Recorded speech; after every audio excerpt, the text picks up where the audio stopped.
budget workshop to order, and if you all join me in salute to the flag. Ready, begin. I pledge allegiance I pledge allegiance to the flag of the United States of America and to the republic for which it stands, one nation, under God, indivisible, with liberty and justice for all.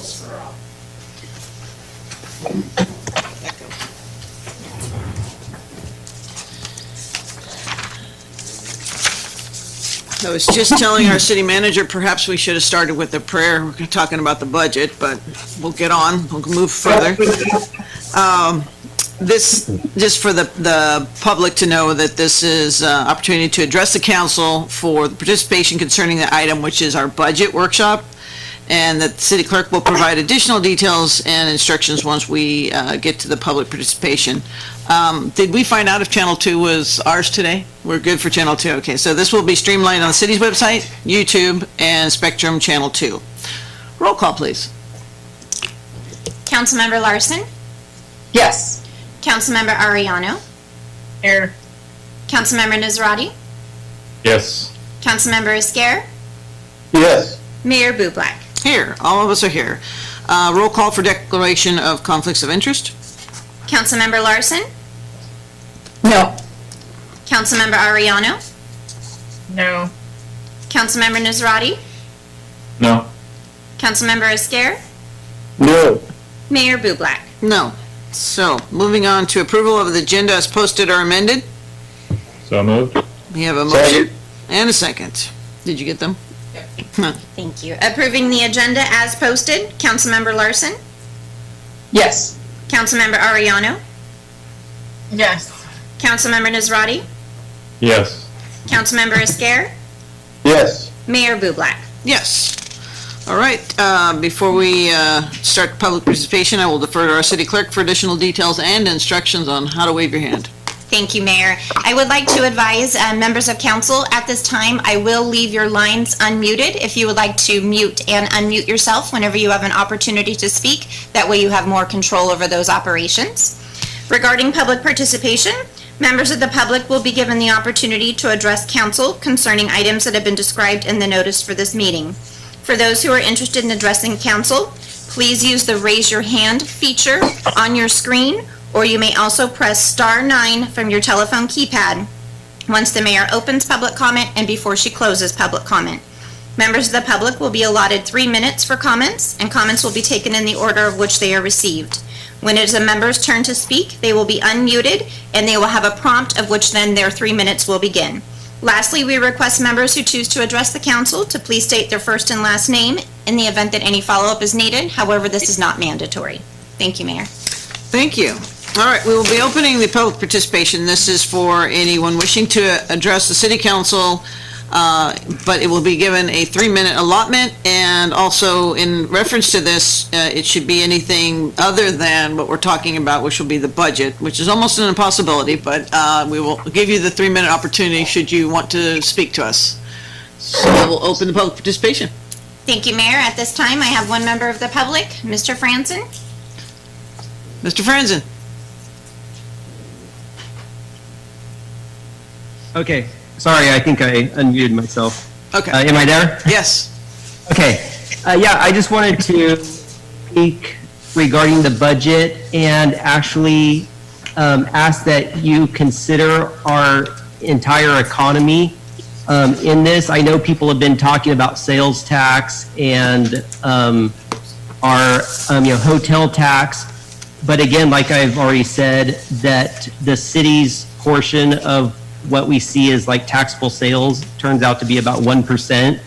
So if you multiply that, if you actually multiply that to the total, taxable sale, we could be talking about $60 million, $100 million, and also we have to look at the people that do not have jobs now. This is all part of how we're going to have to project our budget. And also, I would ask that you consider the past, all of the past comments regarding, I know 2-3 years ago, we were talking about succession planning. and restructuring the organization. I know that we have assistant positions and such that it would be nice to have, but now we don't. And I'd ask that you also consider true prioritization. There's no such thing as like a tied number one. So we have to have number 1, 2, 3, 4, 5, etc. And that we also are seeing people right now live way below what they were used to actually having. And I ask that the city government also reflect that as well. So we probably are talking going down to bare bones. And I think all of this is in relation to the budget. And I'd ask that you consider that local small businesses and local jobs is what pays for all the city employees and the city bills, and it's supposed to go to providing services to the citizens. So when we're talking about all this budget, please consider the local businesses and how you need to work with them, because they're the ones that are going to help pay for all this. I think that's it. Thank you. Thank you. Another caller? Thank you, Mayor. The next caller I have with the last 4 digits ending in 1274. Caller 1274. Yes, hello, Mayor I was and gonna guess council Mr. and Treeweather. staff, but fellow Turlock citizens, Milt Treeweather. Yes, Mayor, I hope that we will be able to ask questions during the discussion like we do when we're actually there in the council chambers.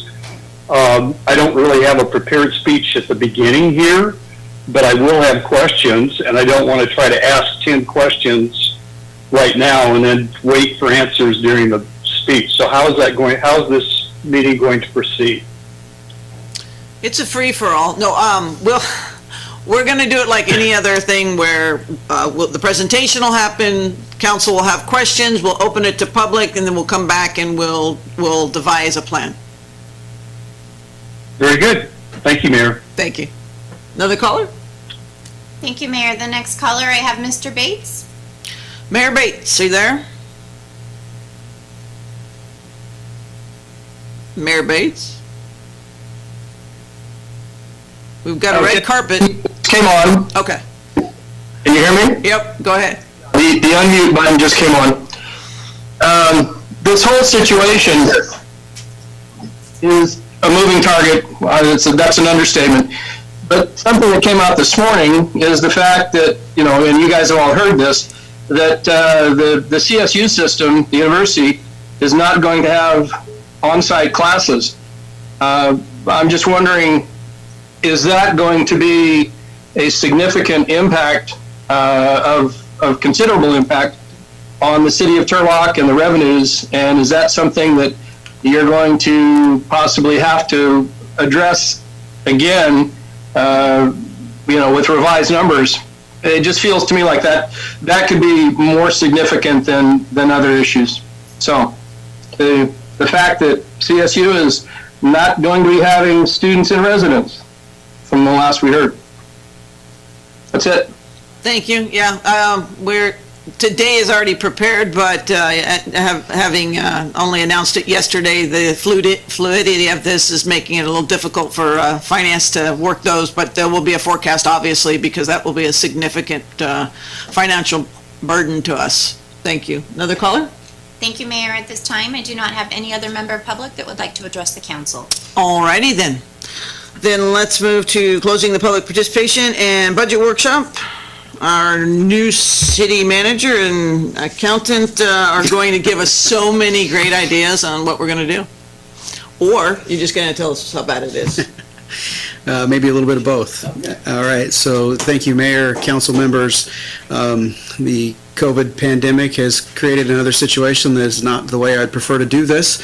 I would normally prefer to have what we see here in front of us, our staff with the full council and all of us sitting around a table like this with the public participating for a budget workshop of this nature. But of course, that's not the times that we're living in, and those times have required us to adapt and change and try to do this electronically. So again, this is not the way I prefer to do this. I like to be able to see and understand body language and all these other things, but unfortunately we don't have that ability. So This afternoon, the focus of this effort is really kind of the introduction to our budget process. So this is not a draft budget. This is not anything that we are asking for your approval or necessarily changes, but merely an introduction to where we stand in an effort to be transparent about the circumstances that we're facing as a city. It's no secret this city has faced some significant financial challenges in the past several years.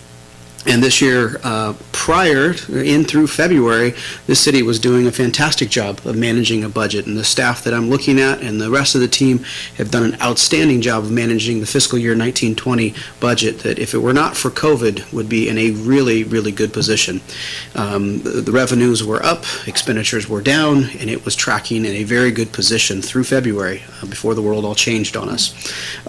That's important to note as we get into this conversation. Because of the fiscal restraint, directed by council and carried out by the staff, and again, the amazing job that they've done, the city was positioned better going into the COVID crisis than some other cities because of the focus on the expenditures and maintaining some vacant positions. Those vacant positions are obviously critical as we go into this, and other folks have indicated that the city hasn't done anything or hasn't made quick changes. Well, the reality is we've been making changes all year of managing this budget, and the 10% vacancy is what allows us to be in that position.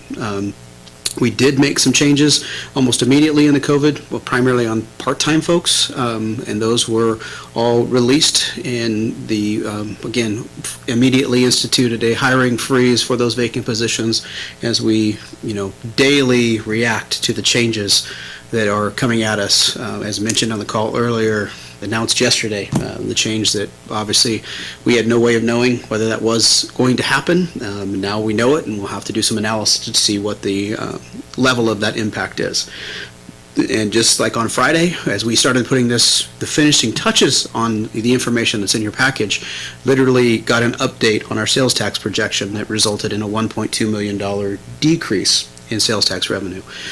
So those two items illustrate the fluidity of this situation and the challenges that we face in trying to create a budget for fiscal year 2021 and the challenges of the unknown.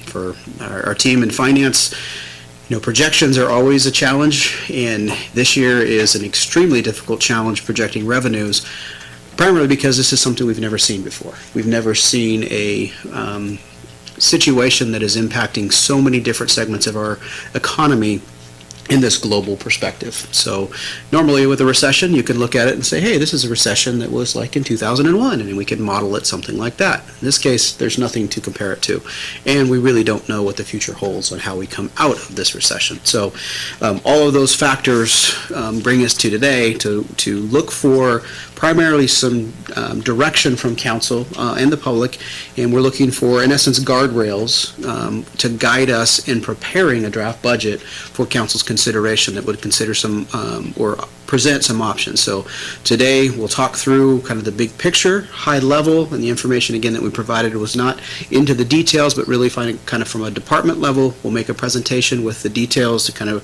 overview of the information in your packet. I'll bring it back for some closing conversations, and then we'll look for that direction. So a couple things to keep in mind. Again, really after this meeting and the direction we get to this afternoon, this evening, will shape the effort. So what we have today, in essence, on the expenditure side of the equation is what this staff has put together really prior to me getting here as a city manager. And so for the most part, there was a couple rounds of staff of creating this draft budget on the expenditure side, and for the most part, the updates have been on the revenue side to reflect the best that we know as of the date that it was printed, which was Friday. And as was already mentioned, that has already changed. So next process will be kind of the deep dive into all of this information, and based on the guidance we get from council this afternoon, then we would return based on the schedule. Again, those are the dial points that we'll look to at the end of this conversation of the schedule, the process, and those guardrails as we move forward. So with that, I'm going to turn it over to Nadine, and she's going to walk you through the overview, and when she's finished, she'll turn it back over to me for some closing thoughts, and then we'll move from there. Great. Welcome, Nadine. You have a magic wand? Moneymaker in the back, anything? I left it downstairs. Dang it.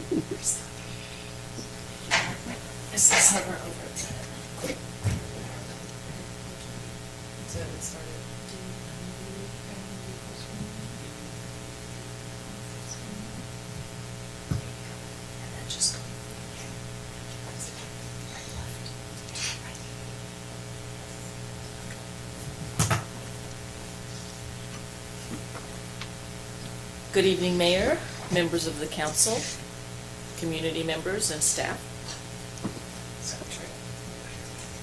We need to move that mic down a little bit.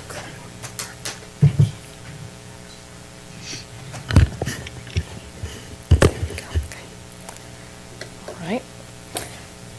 Well, we're going to start with a budget, and let's see. We'll start with a draft summary of the revenues and expenses. And as you can see, the general fund has revenues of just over 39 million, expenses of 43 million, which leaves us a deficit of $4 million for the current upcoming budget year. Looking at 1819 and 1920, we were negative in 1819. In 1920, we were actually slated to be only 19 million in the negative. Because of COVID, we added 500,000 to the budget, and that's what brings us to that negative 519.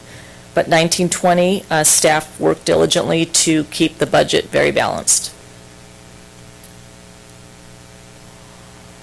Now we're going to go through revenues and expenses. As you can see, the majority of our general fund revenues come from taxes. A little over 80%, trailed by fees and charges for services at 6.5%, as well as reimbursement for services from other departments into the general fund. And that's where most of the revenue comes from. Looking at revenue in a little more detail, we took all our categories, which are taxes, licenses, fines, and we opened up the areas that have a little bit of higher fluctuation right now, which taxes would be property taxes. That isn't really affected by COVID this upcoming year, so that does see a growth of a little over 3%. But sales tax and hotel motel tax is hit pretty hard. You can see sales tax is a little over 10%, and hotel motel is 14%. Business licenses also about the same percentage, so we can see some significant decreases in our revenue, and this is really all related to COVID. Charges for services, mainly programs for recreation, penalties that we charge, so all those revenues are down. That brings us to almost $2 million in decreased revenues from the prior budget year. Looking at expenses for the general fund, they are up 1.6 million, and I tried to highlight where that increase is, and as you can see, it's mostly in PERS. That's as a result of the increase in costs for unfunded liability. The PERS rate to the employer is very, very flat, but the unfunded liability portion has grown, which we did anticipate, and that's where most of that increase is. You can see salaries are pretty flat from one year to the next, and most of our other expenses are somewhat flat. So now we're going to look at PERS and kind of delve into the increase and where it's at. We looked at all the bargaining groups and what the rate increase is, about 4% average into each group, and that's where the increased cost comes from, and that is because of the unfunded liability, which is included in that number.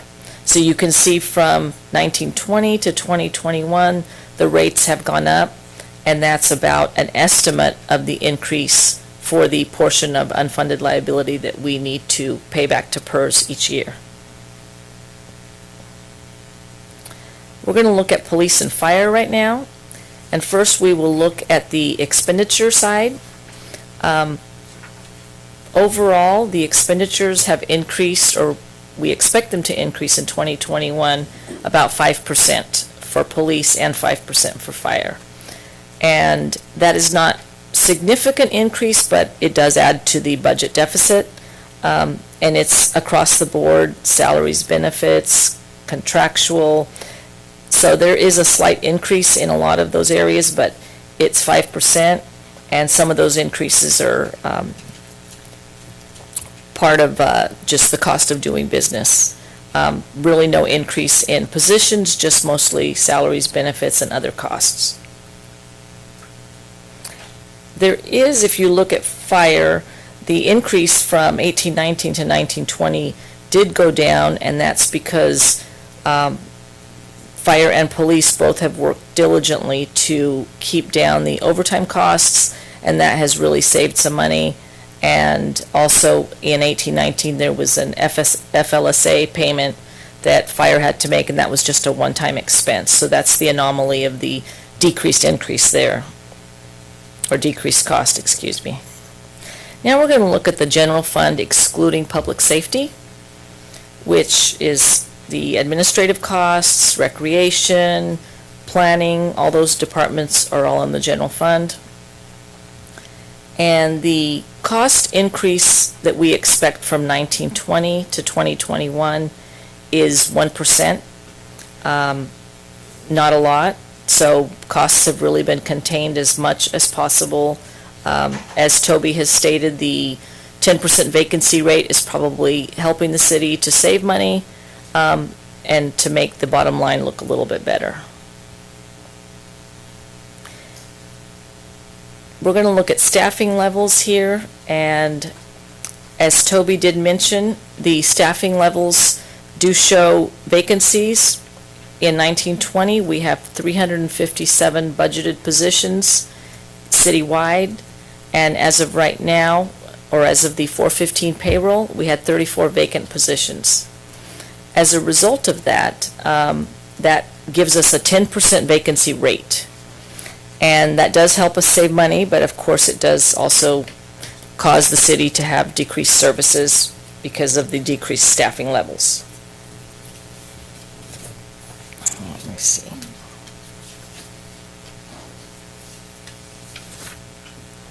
Okay.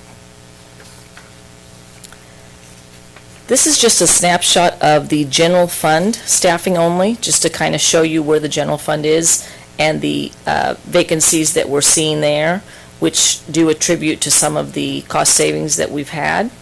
There are several vacancies you can see in that column as of 4/15, and which is 13 positions in the general fund. There's also 12 positions that were frozen in fiscal year 1920, and staff is recommending to keep those frozen in 2021. So that is a reduced staffing level that we've put in the budget to carry over to save money so that we can try to flatten our budget if possible.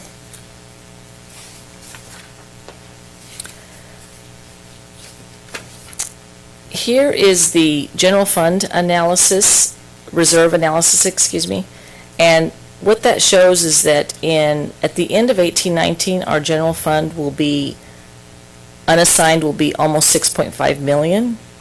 The ordinance that we have from 1992 does state that we need to have our general fund reserve at 7%, which that comes out to 2.9 million. We definitely are over that. But in 2011, council adopted a resolution that requested the general fund have at least a minimum of 6.5 million, a floor, if you will. So at the end of 1819, that floor is negative by $64,000. And those 1819 numbers are pretty firm. Our audit is about complete. We're just waiting for the finalization of that. So we are a little under that $6.5 million right now. Going into 1920, based on the current budgeted expenses and revenues that we have, we will be a little over 650,000 below that 6.5 floor. So that is something that we did want to point out, where the reserve is and where it will go. This doesn't include the 2021 budget. If you were to add the 4 million into there, we'd be 4.5 million under, which would leave us probably $2 million in the unassigned reserve once that year was over. So that is where the budget sits. I think we highlighted everything here. I know it's a lot of information, and at this point, I will see if anyone has any questions of myself or of Toby, and we can see what we can answer and move forward. Thank you. All right, what are the questions you guys have for, as far as my colleagues, for staff at this point? Mayor, Yes. just one quick question. Will we be able to get copies of these slides that were used today? Because Yes, we'll send those. a lot of them were blurry and I couldn't really make them out. They just got emailed to you, so if you have another device, you can pull it up on. Mr. Puffer can help you. Beautiful, thank you. You bet. And Mayor, for the record, we can post this PowerPoint also to the website. Okay, thank you. Yes, for the public's sake, I appreciate it. So any questions of staff before we open it to the public? Okay, nicely done. All right, then we will open this to the public, 3 minutes, one-time call. So, Madam Clerk?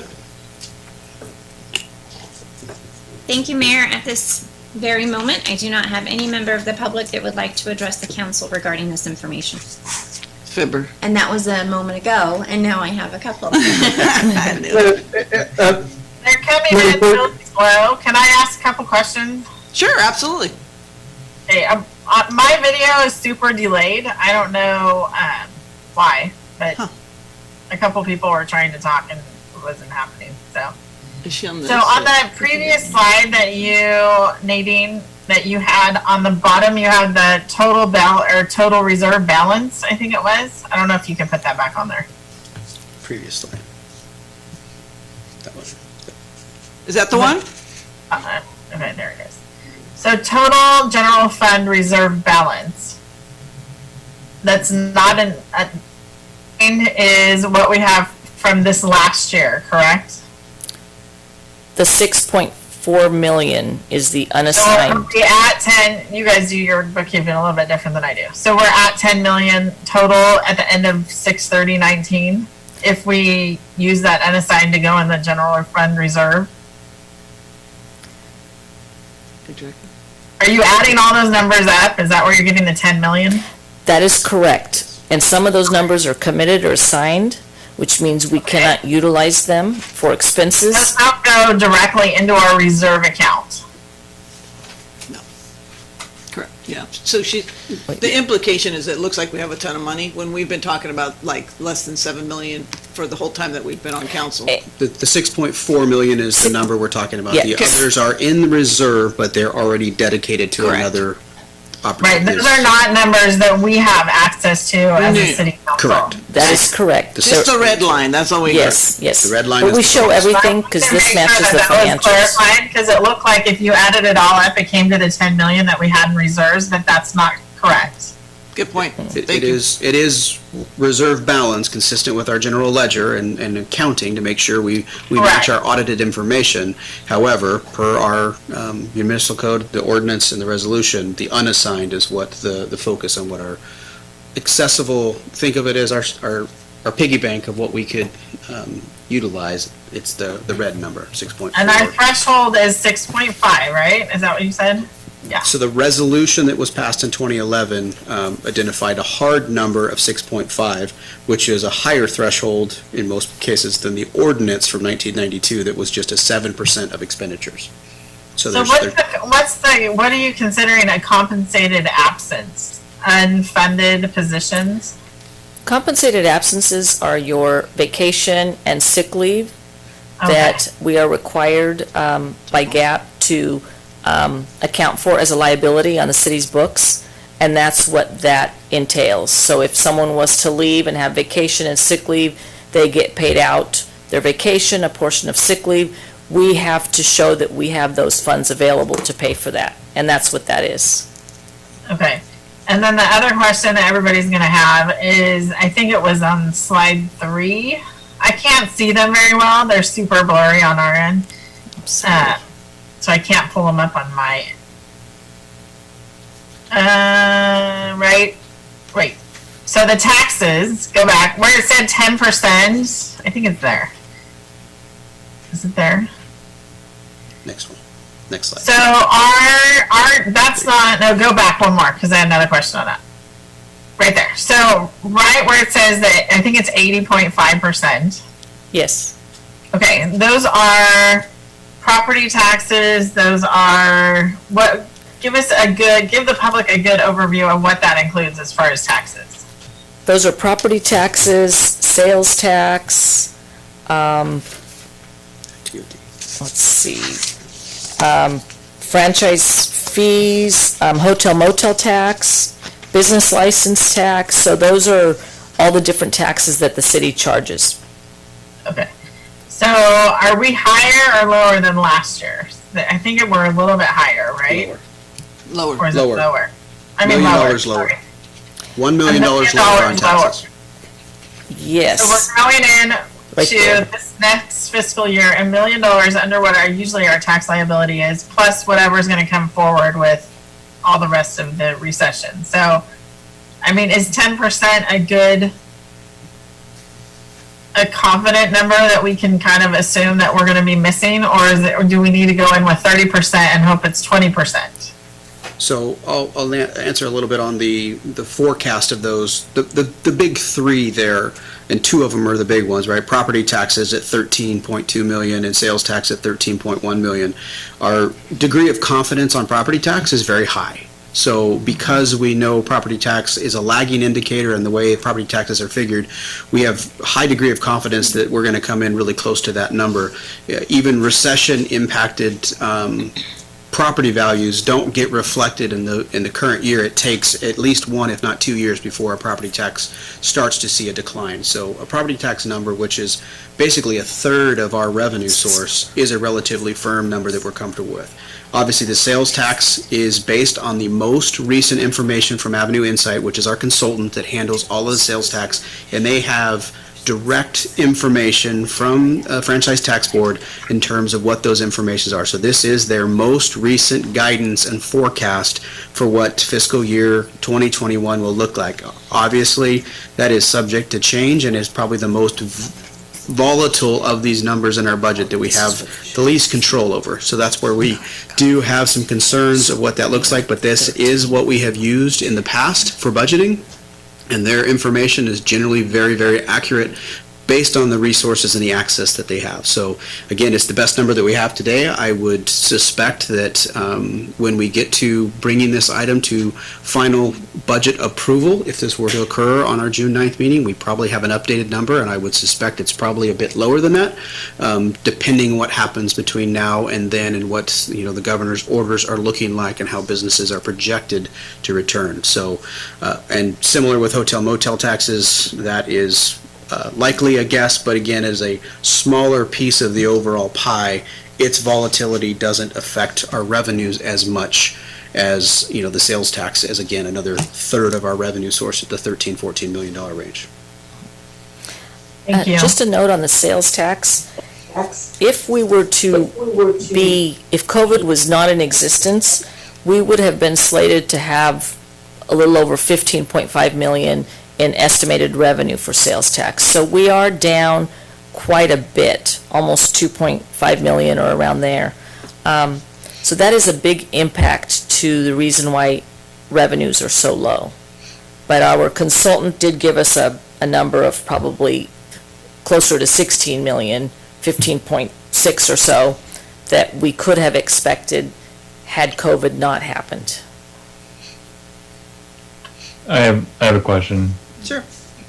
To kind of piggyback off of that estimated 10%, do you know if it's at this point been like a blanket expectation for city by city, or is there, are they doing analysis of the specific kind of income streams, like where our businesses are generating their revenue and looking at it in a more detailed way to make that 10% reflective of a very like Turlock specific expectation.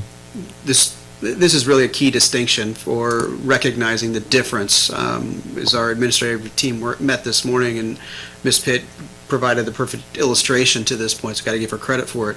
You know, a city like Monterey, which has a huge tourist and a very, very large revenue source from hotel motel taxes, their TOT is a significant driver of their economy, and a change there in 10% is millions of dollars, where a change here of 10% is $100,000. So it is very much driven city by city and what the drivers are for each economy. And so that's why it's important, and that's why we broke these revenues out, to recognize, you know, the drivers for our economy are sales tax and property tax, but that's not necessarily the case across anywhere in California. But I mean, within the sales tax figure, are they drilling into like our local economies? Absolutely. Yeah, it is Yes. specific to our, that's the beauty of what Avenue Insight provides for us, is they can look at it on a business by business, sector by sector, and be able to give us an accurate forecast. And that's why they're so valuable, because they do look at it at that granular level, down to the minute details. Have we done any comparison to some of maybe it's the surrounding cities, what they're projecting for their losses on this on sales tax side, and how Turlock compares? They're pretty commiserate, just talking with the mayors. Everybody's expecting it in the 15% range, really. And again, it depends on the city, but the city managers I've talked to have all indicated somewhere in this same range, and it just, again, depends on each city's driver. You know, somebody that has a Costco, may have a different sales tax generation than their largest being a Tractor Supply, right? So the different city has a different driver of their sales tax, and that is built in. So you're going to see variation from city to city. We haven't done a more granular comparison, but again, from a mayor and a city manager level, this would be, from my perspective, right in line with what other city managers are seeing in their forecasts. And on another note, we are comparing the decrease, and it says 10%, but the number for the budget in 1920, 14.6, is actually probably a low estimate. So if we were to have that higher at what it probably should be based on the numbers that we've received, our decrease would be larger than 10%. But we started with a very conservative 1920 budget for sales tax, and that's why we only see 10% down. So when we receive our sales tax, it's 2 quarters prior, right? Nadine? Yes, we receive sales tax for, like, in August, it would be for the, correct me if I'm wrong, Tina, we receive in August for April through June? Or end of August? Those are the advances. Yeah, it's received monthly, Yes. but it is in arrears. It's two. Correct. Yeah, so we get Okay. it basically 3 months behind when it's actually collected. Okay. I have another one here. So on our charges for services, we've got the recreation program and play program at a 15% and 6% reductions. I know that this is a very fluid situation. Do we, as of today, still feel like that's an appropriate estimation of the reduction in those ones with the limitations on which we're able to provide those services? Well, based on what we know today, based on the governor's order of when we get to stage 3, which is when those programs would open up, those are really a complete guess. Looking at Ms. Van Gilder, we really don't have, and she's shrugging her shoulders, so yeah, I mean, they are a guess as to what we think might happen, but we probably won't know the answer to that until later this summer would be my guess. And I think that's one caveat to this full conversation on the budget, is it likely gets amended. If we were to get an approved budget in June, it likely gets amended I'm confident we will amend it significantly by mid-year and likely by the first quarter, based on the unknowns that we're going into this world with. Great. Thank you. Any other questions for staff? Did the caller still hold on? Thank you, Mayor. I have one member that would like to address the council on this information, and I would also like to announce that in addition to emailing the PowerPoint presentation to the council, I have added this information to our website. So if anyone was having any difficulties reviewing this information, is now available on our website. Thank you. I have Great. Mr. Good Treeweiler. job. Number 1274? Yes, Mayor. Yes, I'm not sure who to speak to, so I'm going to just address Nadine and our city manager. Toby, you explained Nadine, Councilmember Ariano just had a slide up on our revenues. Would it be possible to put that on our screen? And I'm looking at the YouTube, so I'm seeing whatever you're putting up, and it's perfectly clear on YouTube. So could you put that Research. sheet up on revenues where we had property tax, sales tax, hotel milto, That would the be the POT taxes, the licenses, that slide. I have a question regarding that slide and the revenue. Is that the Okay. right one, Mel? Is this the slide? I'm not seeing it. You must be doing that on Zoom. There it is, right there, and that's the one. Thank you, Nadine. Now, I'd like the slide with the numbers, not the slide. Yes, that's the one.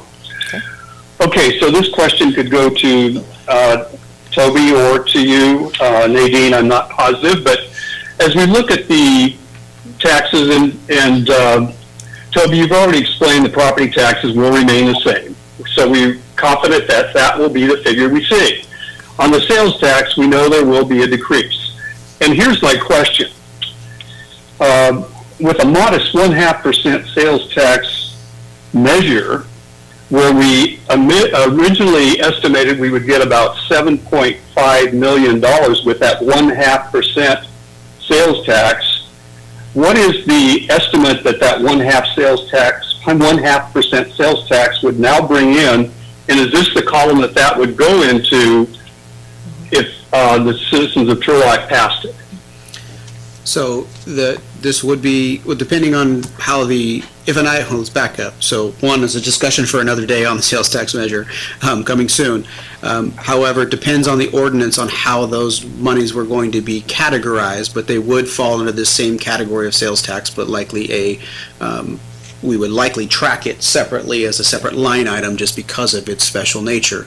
But for simple math, we know that the sales tax that's shown here, the $13,161,800, that is based on 1%. So the math would be relatively simple. If a 0.5% sales tax would generate $6.5 million.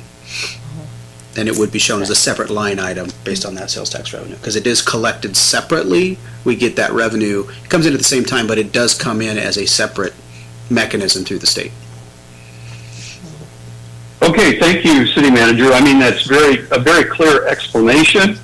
And I think you also definitely emphasized that it would be kept in a different budget because that is a special thing and it's going to be used for special events or special things, but it will also be used in the general fund. I believe that's my impression for fire and police. Is that correct? Portions of that will go for fire and police, plus the other areas where we have problems and our homeless problems and our streets, of course, our major ones, our streets, our infrastructure upgrades and repairs. Is that correct? If an item were placed on the ballot, an expenditure plan or an ordinance would go with that to designate how those funds were going to be expended, and that's where that detail would show, and it would show up as a revenue in the budget, just like it's shown here, but like I said, on a separate line item. Very good. Thank you, City Manager. Thank you, caller 1274. Is there another caller? Thank you, Mayor. I also have Mr. Franson on the line, but I'd like to also make a quick announcement just for those who have recently joined our call or a Zoom system. If any member of the public would like to address the council on this item, please use the raise your hand feature, or you may dial *9 from your telephone. Mr. Franzen? Yes, I had some questions. I saw or heard that there is a 10% a 10% analysis from the contracted, services that you mentioned with the sales tax. Could you tell me like how they came up with that 10%? Like, is it just certain sectors or like our top 25, sales tax, collectors, and then what time period that's from? So again, our consultant does a deep dive and basically, like I said, a granular analysis of every one of our business license by sector, and their forecast was updated on Friday of last week for fiscal year 2021. So that information, the 10% is the summary, or basically the compilation of that detailed analysis of every sector of our sales tax as it exists today. And so it is a compiled number, not just a random 10%. It's 10.3%, but it's an actual estimated number based on the evaluation of our existing business license and where we receive sales tax generation from. Okay, got it. And then also, I see or heard that you also said that the salaries were flat, but despite the vacancies. So we have a 10%, rate. And how do you attribute that amount staying the same, even though we have like less people and less services to the community? Actually, where it's flat is budget to budget. We've budgeted the same positions, and we've had vacancies at about the same rate. So the reason I mentioned flat was because I'm comparing 1920 budget to 2021. If we were to compare 1920 budget to actuals, we're down about that 10%. But I'm comparing budget to budget. And that's the next piece of this analysis, is looking at the year-end projections to see where we'll likely end the fiscal year 1920 with, again, this is a budget comparison, this is not the actuals comparison, and that is really our next level of analysis on, we do hope to beat the existing budget for fiscal year 1920, but that's where you'll recognize some savings in that year-end projection. Okay, and then I just wanted to also say, I think the mayor referenced what, like some of the other mayors are referencing, about 15% is, but I mean, all this is fluid. I don't even know if that's a projection per se, or if that's just right now within the last month and a half or 2 months, but I'm hearing that. And then Stanislaus County has been discussing that they could see, and again, it could be through 2021, but a 30%. A 30% decrease, but they also have different sectors, I understand. So all of that is to be considered. Just want to make that note. And then also, I thought it was interesting for the TOT. So like, I don't know how they're coming up with these, or if you are truly projecting, because I just see some 2020, 2021 stuff. But the TOT, if I were just to take 12 months and basically we've been shut down for about 2 months, then I would say that that's about 1/6 or like 16.6%.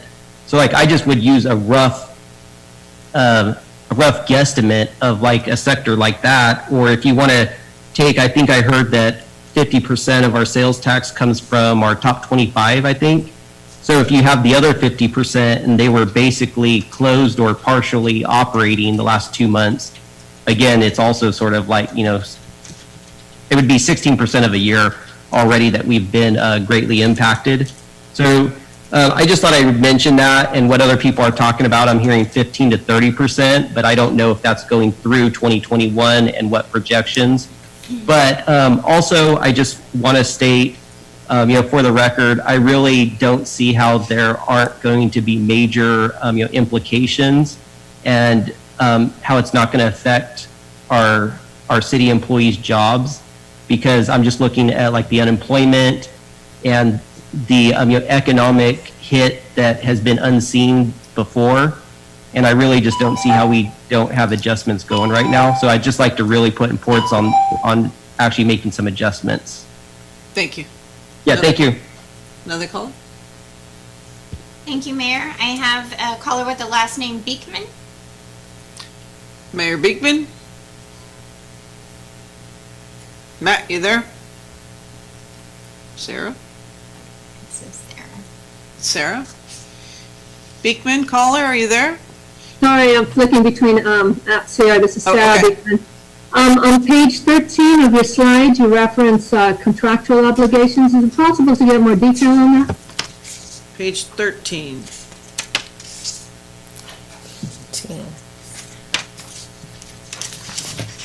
Hang on, we're trying to find it. No. The contractual services? Yeah.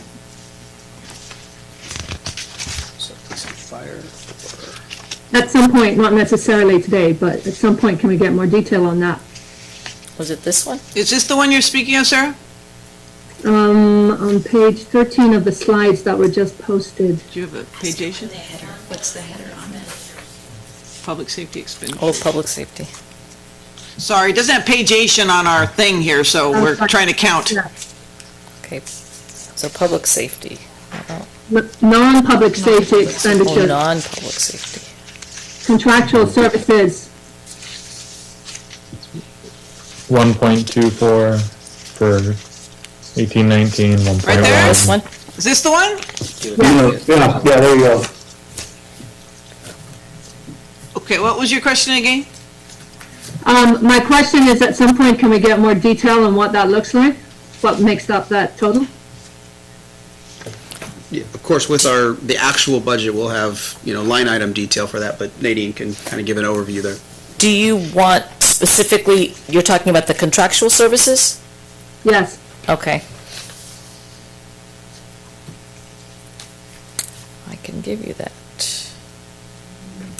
Expenses, PD fire.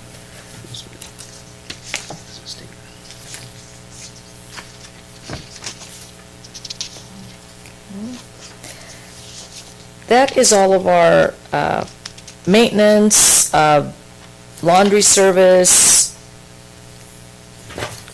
let's see, car wash, any contracts that we have for the building contracts for repairs and maintenance for the security of the building, all that is any contracts that we have for the maintenance of the building and the running of the city go under there.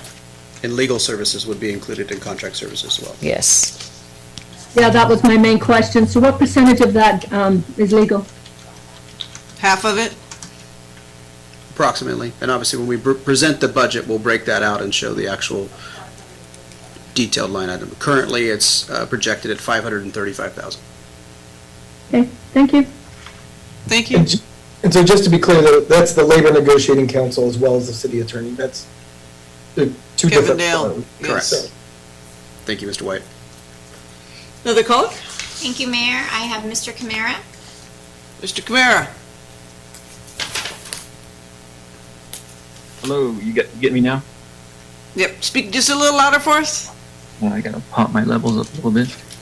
All right. Go ahead. Just a couple questions. I'm not gonna be able to reference the budget in detail as has been mentioned by some of the other council members on this call. The clarity of those slides is not the best, so without the ability to really go line by line and digest that, I won't be able to address specifics per se. So I have a general question in light of the unprecedented economic shutdown and this corona apocalypse that we're all kind of currently suffering through right now. Does the city plan to push forward with its intentions for a potential tax increase, a sales tax hike on the November ballot? I don't know if that was addressed. I signed on a little bit late to the presentation this afternoon. And then, let's see here. I'm assuming that one of the most expensive personnel costs to the city of Turlock would probably be under legal counsel. So that would be, that would fall to Mr. Doug White. So this dates back to an issue that I had brought up before the city council during public comment section back in November, more or less. Or I'm sorry, January. It was January this year. It might have been the 28th. if my dates are correct. The city attorney, in regards to evidence that I and others are sitting on, that essentially appears that the city attorney and the former city manager Bob Lawton assisted Councilwoman Becky Ariano in writing a letter to the Turlock Downtown Property Owners Association that falsely accused Executive Director Molly Amont of committing a crime. I'm trying to determine were the billable hours that the city attorney, how shall I say, contributed to the editing of that letter. Again, I have evidence of this. Was that charged to the city, or was that done pro bono, or just as a potential favor between members of the council? That was another issue. Again, I brought that up in January, but no one ever addressed that issue. And that's the extent of my comments, questions. Thank you. Let me address Do what you can. I'll address the first two questions. The first one, if you have any comments, now that the presentation is on the website, if you have any comments, feel free to send an email to me, twells@turlock.ca.us, and I will be happy to respond to those questions and take those into consideration as we move forward in this process based on council direction. And to the sales tax measure, there is a workshop scheduled that has been previously announced on the potential sales tax measure that is scheduled for May 27th. The time has not been announced, but that is the current time frame for a discussion with the council and the community as to whether that item is going to move forward or not. So those are two items. I don't have any information on the other item, and it's, I would say it's outside the scope of the fiscal year 2021 budget, but that's all that I have. Just to put it at rest, let me just make this one comment. I've told Mr. Camara personally, and I'll reiterate it for the public. I do not, as the city attorney, have the ability to discuss what I do and do not advise the council on. All of our billing records are public record, and Mr. Camara has already made a request for those and reviewed those, so he knows what's in them. So I mean, I'm ethically and pursuant to my legal license, I can't disclose what I talk to individual council members for. So unfortunately, while I know that answer is unsatisfactory, and it just is what it is.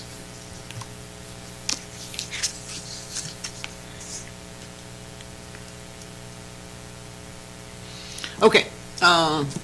We have, Did we also let them know that the agenda packet is available to the public if they want to go at the granular level, as well as the PowerPoint? Both of them are available online. Did we Correct. mention that to him? Yes. We did. Yes. Okay. okay, next caller. Thank you, Mayor. I have Mr. Franson on the line again. Mr. Franzen? I just had a quick question. If anyone there knew what the Q1 for 2020 sales tax is, because I'm on the website and I only see the Q4, and I think it probably should have came out or should be coming out. And then also, just wanted to make a quick comment, because I heard something about that people were saying that the city hasn't done anything. I know that there's been a lot of budget adjustments, but it's mostly been in the form of cutting, and so you have vacancies, but in return you're cutting the services to people who are going to be faced with a potential tax hike. So when I'm talking about that the city hasn't done the adjustments, I'm talking about a sustainable adjustments. We also haven't really focused on PERS, or we haven't talked about the retirement. I know this is pre the current city manager, but if you look at our agendas, we really don't have the retirements on the agendas, and that's a major portion of that. So when I was talking about that, I'm talking about sustainable adjustments and restructuring. Just to clarify, but if anyone could tell me if they have the current quarterly sales tax report numbers. Okay, so we're looking at every line item and everything will be out for discussion on May 26th, most likely. Next caller? And Thank you, Mayor. At this time, I do not have any other member of public that would like to address the council. Okay, I will close the public hearing, bring it back to my colleagues. Mary, I'm sorry, I have a hand that was just raised. You always do that. Well, actually, they did put it down, so if it does raise again, I'll let you know. Very well. Sorry about that. All right, so, to my colleagues, what is, So, Mayor, if I could. Sure, go ahead. So, obviously, there's a lot of questions, and again, the intent here this afternoon was not to be able to give you every detailed answer to all this. This is really, again, highlighting the perspective of where we're at today and the work that we need to do to get to a budget that we can present to you for action with some consideration of options, and obviously taking in the comments from the public as well as direction from the council. So primarily what we're looking for direction from the council is really two primary options, primary discussion points. And so this is what I'll look for, some direction from council. The first one is the schedule moving forward. As it was presented and we laid out for council's kind of head nod of where we're going, the expectation was a public hearing on May 26th. That will be our next regularly scheduled council meeting where we take more input from the public and then provide, the options for consideration for the adoption with a final approval scheduled for June 9th. So that's the schedule currently. There has been discussion. I would ask the council individually if there's an interest in delaying or extending that schedule out a bit. From a staff perspective, we're not recommending that based on the amount of work that it creates for our finance department. And as mentioned here this afternoon, the leanness of our departments, if I can avoid creating extra work for our team, I try to do that. But also recognizing we know this budget is much more guess this year than it is typically. We typically have much more confidence level, especially in the revenue side of things. The expenditures, we feel like we've got a pretty good handle on, but the revenue side is definitely a challenge. So that's really the first question that I need answered from the council. Is that schedule still acceptable? Do we want more time in between and we just want to move to a public hearing on just June 9th, which staff would not be opposed to that, but look for direction on that schedule. So why don't we pause there, get that direction first, and I'll go to the next item. okay, what's the will of council? One of the things that I want to kind of check in on is we had the group that was put together with the previous city manager that was kind of helping develop some of this stuff, and I think we want a report coming out of that. Is there going to be any additional attempts to meet with them in discussing this budget? Yeah, so we have a draft of their report that they've put together, and yeah, we would be reaching out to them to discuss this and get their insights as we get ready to make the presentation to council. Okay, so that check-in and the full report of what their findings would be included in the May 26th presentation? Correct. It might be helpful to Okay. have one of the representatives here if there's something there. Exactly. Yeah, that'd be good. Nadine, with the sales tax, online it's supposed to, it still has the January through March. We just got the last update. We just haven't posted. Do you know, or for sales tax? So we just got fourth quarter. Right.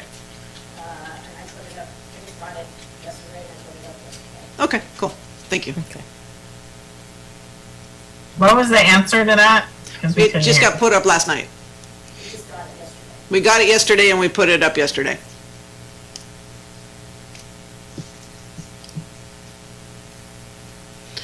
What else are we thinking for giving some direction here? On the calendar side, May 26th with the public input and discussion, and then adoption June 9th. That's good with me. I think that aligns with kind of what I'm expecting here. I respect the timeline too. I understand that we're trying to work quickly, but with a lot of uncertainty. So if there was a way to kind of to postpone to get more accurate numbers, but I don't think that's something that we can really realistically hope for with the time frame we're working with. So I think it's fair. But in terms of what that May 26th meeting, if we're really wanting the public to give some input, it's going to look a lot different than our public hearings in the past.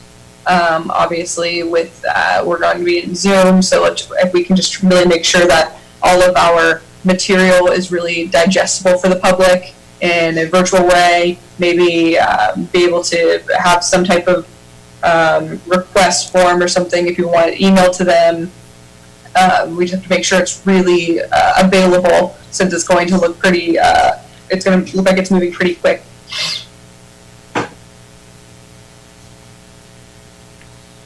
Do we, is it possible for us to kind of come out of this and say, let's come up with a couple different versions? One is this, with this information, and then one is with a significantly worse scenario. So that way when we're coming into the room on 26th and the 9th, we have those available to us? So the next, once we get the schedule nailed down, the next point that I'm looking for direction on is kind of that point. So if we could get the schedule first, then we'll dive into that. Got it. Thank you. Okay, do we need a motion for the schedule or just a head nod? No, just a head nod. Okay, my head is nodding. We can hear it. Just kidding. So you got what you want? Yeah. We need there. That's schedule-wise. So the second piece, again, back to the guardrails and that conversation of options, and the first discussion point is relative to the floor, so i.e. our reserve balance. So most people would refer to the reserve as the rainy day fund, the situation where you have to dip into that when something happens, like a global pandemic. So as Nadine showed on the slide, as well in the presentation and the information provided, we are at that floor that was identified by previous resolution in 2011, and are projected to dip below that.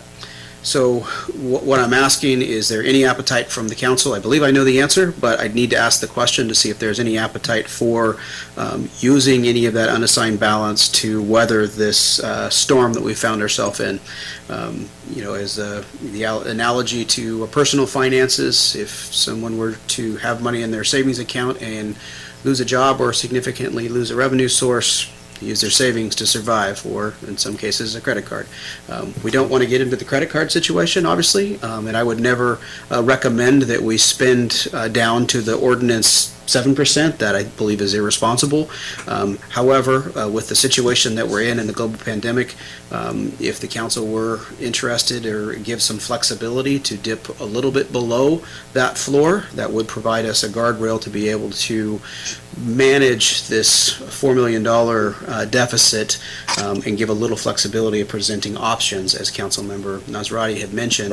If we have a floor of what you're interested, either on a percentage or a hard number, then that would help us to present you with some options for consideration at the meeting on the 26th. So my question would be, is there a hard floor that you would be interested in, or a percentage of the general fund expense that you'd be willing to go down to? So I'll open that up. I can provide some thoughts more on that if you'd like. Okay, well, what's the will of council?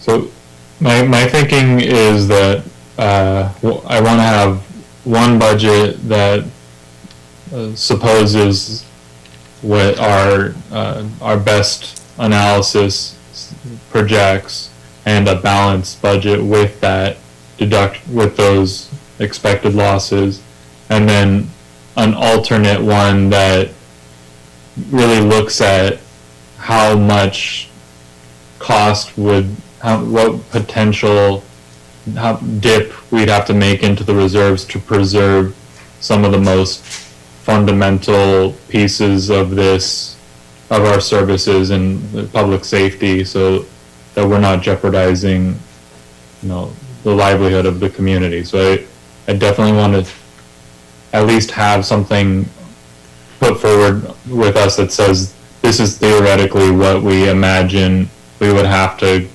dip into, what the fiscal impact would be if we're not going to, we're really looking at those frontline responders, so the patrol and the firefighters and people working on the phone lines and stuff like that. Let me clarify, when you say balanced, are you indicating revenues equaling expenditures for fiscal year 2021? Or meeting this minimum threshold, because it's two different answers, so I need clarification there. When you say balanced, what is your expectation? A zero deficit budget. So again, zero deficit for fiscal year 2021? Mm-hmm. What is that relative to the fund balance? Because we need to understand that. For example, if we're able to determine that in fiscal year 1920, we were able to, don't quote me on this number that this wouldn't happen, but if we were able to beat the budget by $2 million for 1920, that would go to the fund balance, and that fund balance would not be 5.8 million, it would be 7.8 million. So into that scenario. Yeah, if we accumulate some sort of savings that roll over, yeah, I think as long as we maintain that level that we are at currently, that's what I mean by that. So that's my question. What level is the floor? What level is the minimum? The 6.5 million? Or is the council willing to go below that? That's the question. So, I mean, what are you considering? I mean, if you were talking about using some of the 6.5, what are you anticipating? I mean, you must have an idea, so you probably have a better idea than I do, so give me what you're thinking. Yeah, so as it's projected right now, what we're projecting, 6.4 million at the end of, based on the audited numbers, the 6.5 is 15% of the general fund expense. So if you were to allow, say, 2% variation there, to go down to 13%, so round numbers, 1%, 400,000, so going down 2% gives us an $800,000 cushion. So that's kind of the range, and again, you can change your mind per se when it comes to adoption, but I'm just looking for some guardrails of what your comfort level is going down in that percentage. And there's some challenges from a fiscal perspective that I work with the finance team, from a cash flow perspective. As we've talked about, sales tax comes in arrears, property tax only comes twice a year. Those things affect cash flow, and if you get much lower than, at least in my experience, if you get much lower than that 10% range, you have challenges with cash flow. And so I'm not sure what our experience has been here. I don't think we've ever been at that level, but that is something to balance that out. So I wouldn't feel comfortable going much below that from my perspective of that 12 to 13% of the general fund expense, somewhere in that 5.5-ish million range if you wanted to set a hard number. But that's why I'm looking for some direction on the comfort level. And just to clarify, what would that money be used for? I mean, I just trying to pin it down. If you got a 2% okay, where would that 2% fit in? It would fit in to meet the overall, the total expenditures to be. Total expenditures. Total expenditures, correct. Okay. Right now, we've been managing this budget to the two hard floors, and that hard floor is the 6.5 million. So I know the direction last year was to be balanced on that fiscal year, and there were significant cuts and changes that were made to be balanced, but it was also expressly to meet that floor of 6.5 million. So, and in a non-COVID world, I would 100% agree with that, and I believe we would have a relatively straightforward time meeting both the 6.5 and a balanced budget without too much work. However, that's not the world we're living in today, hence why the question. I wouldn't be asking if it were not for the rain or the storm that we're currently in. I mean, that's why we have a reserve fund is for emergencies, and I think we're in a qualified emergency. I think that I would feel comfortable with a two budget scenario. I think we're still a little off on our projections. When we did our forecast for our businesses, it's down in the 18 to 22% range. So, we took a hard line last year, and I think we need to continue that this year. And make sure that we can do everything and anything possible not to dip into that fund. If we do have some cost savings realized for this year, I'd actually like to put them in a separate fund to draw down that first, and then we can go back to the reserves, because we're still, what, 124,000, or I can't remember what the number was, under that 6.5 number as our projections stand right now. Was that what I saw? Unaudited final number for June 30th, 2019, we were $64,000 below the 6.5. So depending on how fiscal year 1920 ends, and that's, again, as I mentioned, that's where we'll be doing the deep dive to get a projection for the year end to determine where we think that number. Right now, the number we're showing at 5.4 million is based on the budget, not on a projected actual number. I mean, that's the hard part of being a forecast. Well, and that's why I'm asking for either a number or a percentage, then that allows us flexibility in getting there. I don't know if I'm willing to give you a percentage at this point. Within that, I don't have enough information to go to that yet without being able to back it up with the public. Can I have a range? I think I right need now some parameter to. I would say 1% would probably be my floor, but that's pushing it. 1% of what? Of that reserve fund balance, depending on what we had. What we had last year was a very hard line stance that we were not going to dip into the reserves unless we had an emergency. Right now, we're in an emergency, so times have changed. I don't know if I feel comfortable even dipping into it now, because I don't feel like the emergency is completely realized yet. I feel like we're in the middle of the crisis, but we haven't even hit the maximum emergency, or we haven't pumped the brakes probably enough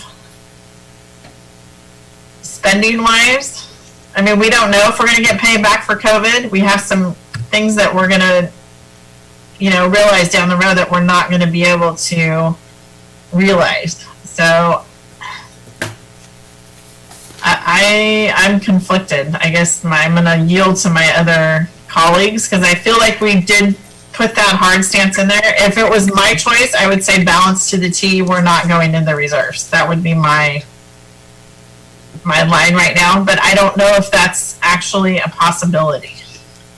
Well, it's a possibility, of course, but there's implications and impacts. There's implications with those possibilities, and are we ready to make that hardline stance with those implications? That's what we need to decide.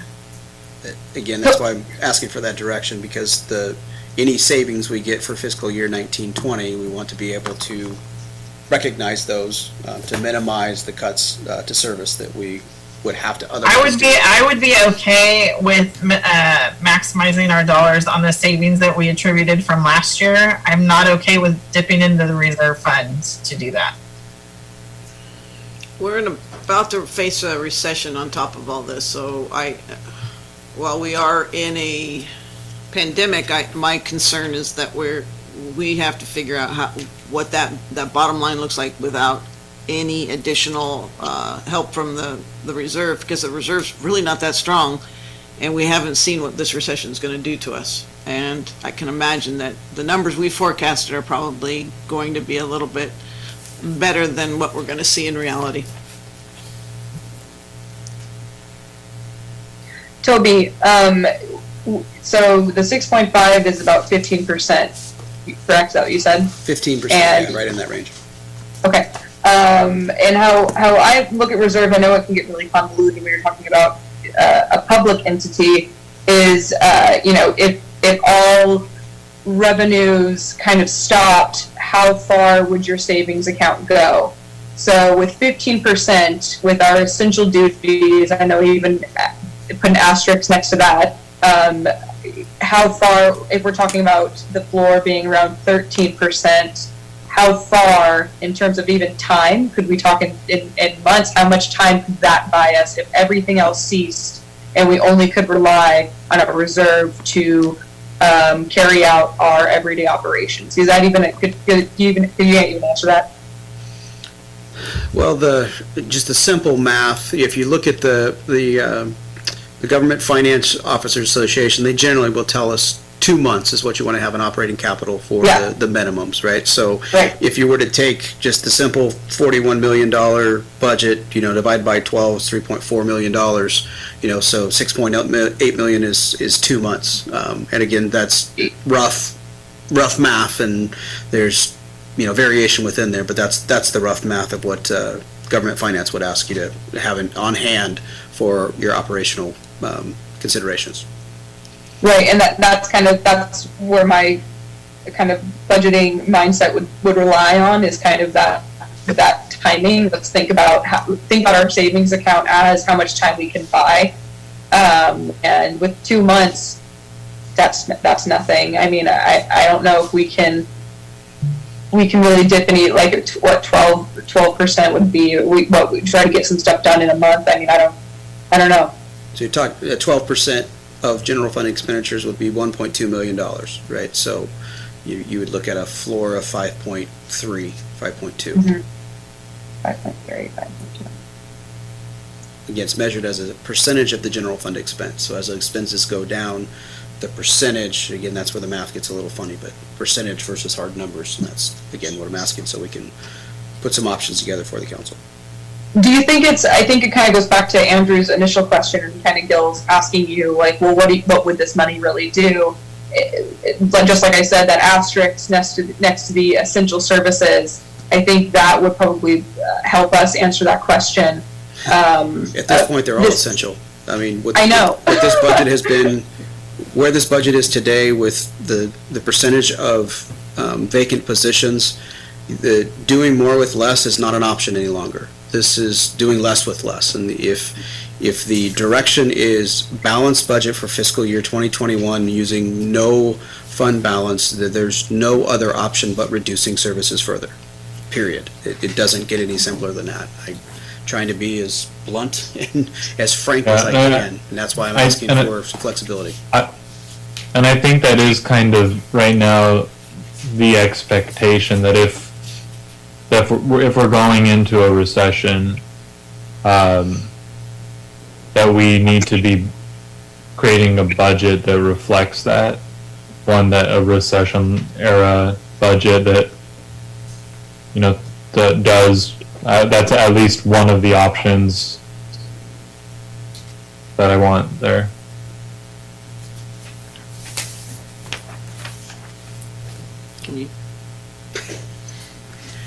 So that's one comment. We haven't heard from Gil, to get his perspective. So where are you at, Gil? I'm listening. I like to listen. Well, actually, I know. I know where the button is now. Yeah, I could almost be okay with giving a little bit of wiggle room, but I have to echo the same sentiments. I mean, we have no idea how bad this bad is going to get. We know it's gotten worse when we were expecting better. We keep expecting better, and this life happens. And there's no way around it, no way to forecast it half the time. We can try, but I'm not going to say I would be comfortable. I said I could live with giving maybe a 1% leeway, but I don't know that I can go any more than that. I'm just not sure. So you got some deadlines? Not much. I hear. Do we have any this might be a Doug question, but do we have any estimation with the cannabis dispensaries? I know that there's been a kind of a push or communicating with them to get them open a little quicker, so do we have an update for that? Actually, it's probably a better question for the city manager at this point, but we've been trying diligently, I can tell you that. Yeah, we did get a resubmittal yesterday on the front runner in terms of getting open. They do indicate that if they are able to expedite the final review and permit process, they'd be able to get up and operating within about 2 2 months, so likely in August. The budget, as it's drafted right now, does not include any revenue from cannabis, so. And we earmarked it, I don't know if you knew that. Yeah, it is earmarked, obviously, but that would be a conversation that if we have better, and that's what we're hoping to have, but before this budget comes to presentation, to have a better idea of when those businesses may open, and then to provide some level of conversation in terms of how those funds may be allocated to offset some of this challenge that we're looking at. Yeah. The one comment I can make is I'm having to be privy in the cities that we represent of what cannabis revenues are, and I can tell you that they've actually increased during the time that the stay-at-home orders have been in place. So I've seen that. I've seen data on that. Yeah. I mean, I'm not for it, but I mean, the council did vote to make sure that those businesses could open, and we're 11 months down the road, and we've seen nothing. So that is our only source of revenue right now, other than the mayor's going to the, county and getting more tax sharing capabilities with our property taxes. So, I mean, that's kind of the only tree we can bark up right now. Yeah, and property tax, anything on that front is not included in the budget, and I would not recommend having anything included in fiscal year 2021. My direct conversations on that is not likely to occur in the near future. Well, we can't put anything on the budget that we don't absolutely have full knowledge that we're actually getting. So Yes, that additional property tax, I have zero But we confidence. need to make sure that we're, letting the businesses open that we said could open months ago. So Well, that's on us. part of the cannabis, it's not all on us, it's part on them. They've got to do their part. It's a partnership, and if they don't do their part to do the plans and create the necessary safety factors that we put in place, that's on them as well. We obviously have a responsibility to ensure we process those as quickly as possible, but at the same time, they've got to do their part. So, yes, the city does have some responsibility, but they have responsibility as well. So I think my direction would be that I would be comfortable with utilizing any savings realized from 1920 to put back into the 2021 budget, but I would not feel comfortable dipping into the reserves. Do we know that number of the savings we've realized, or an estimation of it? No, You're probably that's what we'll be doing next. As part of this budget preparation, we'll be looking at what our projected year-end numbers are. We don't have that estimate as it stands right now. I think that's a good direction right now, just due to the uncertainty. We can see what that number is, if that savings is significant. If from your estimations, it's not as significant as us lowering that bottom level to maybe a 12% or a 13% reserve, then I think at that point we could have that probably a little bit better conversation in terms of comparing available funds. I've heard from all the council, I think I've got it clear, but from a standpoint of going forward, the council resolution of the 6.5 million as a hard number floor, is the council that they want to keep a hard number, or is there a desire to move to just a straight percentage as the target? I'd rather just keep what we have. I mean, the longer we put our resolutions and ordinances and things together, the longer that takes. It's time we don't have. But it's obviously something, it's part of Like 2 months. If timing 2 wasn't months an of issue. Yeah. Okay, go ahead. Sorry, Nicole. I'm sorry.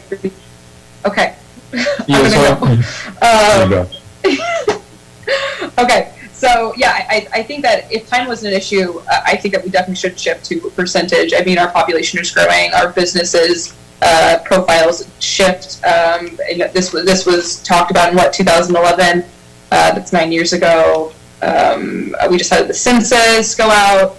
I think that I'm sure I would assume that bigger cities probably try to look at more of a percentage just based on operation rather than a hard number. But if the mayor's correct, then maybe that might be a conversation for a different day based on our timing. But if not, if it's feasible to have that discussion, I think it's worth it, especially since we're going to we're almost guaranteed that we're going to be in conflict with this resolution. So.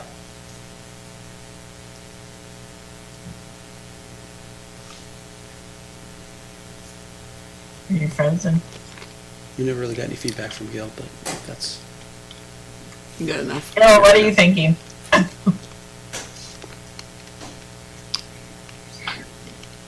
Me again? What do you think? Just the 1%, just making sure that we've got the feedback from everybody. Okay. Yeah, no, like I said, I could be okay with 1%, but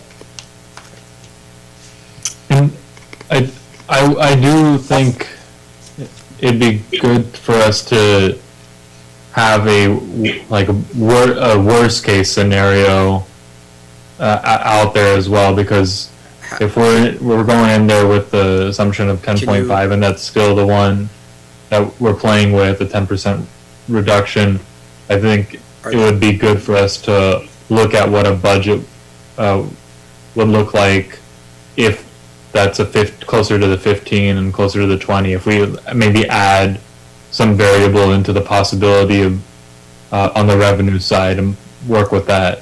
So when you're saying worst case scenario on an arbitrary total revenue change of 15%, or? Yeah, I don't know if, it's arbitrary. Yeah, something that looks at maybe like we add a percentage figure, I guess a somewhat arbitrary figure of, let's go ahead and add a percent to this figure. It could really turn for the worse significantly for us. I don't know what percent that would be, but I think it would be good for us to have that in front of us to see what that budget could theoretically look like. So again, our revenue sources are varied. There's lots of variation there. Specifically to the sales tax. Okay, that's what I'm asking, right? Because if you're saying 15% of all general fund revenues, that's an inaccurate, and we would not feel comfortable doing that.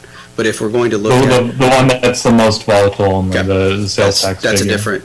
that's a different analysis. So I just wanted to make sure I was clear there.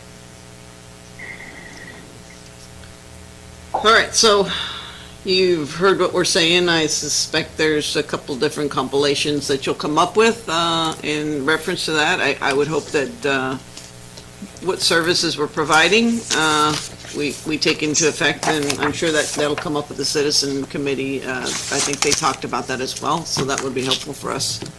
Other than that, I guess we're ready for adjournment. You guys out there, motion second, and all in favor? Motion to adjourn. second. All in favor, say aye. Thank you, guys. Aye. All right.